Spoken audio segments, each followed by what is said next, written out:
Hello students, we have to solve one question that given as force as a function of time, right?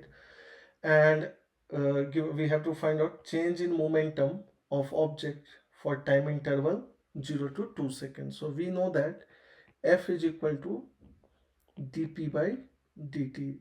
According to Newton's second law, rate of change of momentum is equal to force, right? So here we can write dp is equal to F dt, right? So now we can take the p1 to p2 and this time will go 0 to t, right? So if we integrate p dp, we will get p, and from limit p1 to p2, if we'll take it will be p2 minus p1, that will be change in momentum. So directly we can write delta p, and now function of f is 2t I cap plus 3t square j cap, right? And this we have to integrate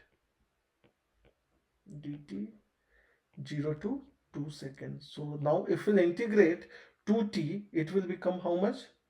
2t square by 2 I cap, and if we'll integrate now 3t square, it will become 3t cube by 3 j cap, and limit will go how much?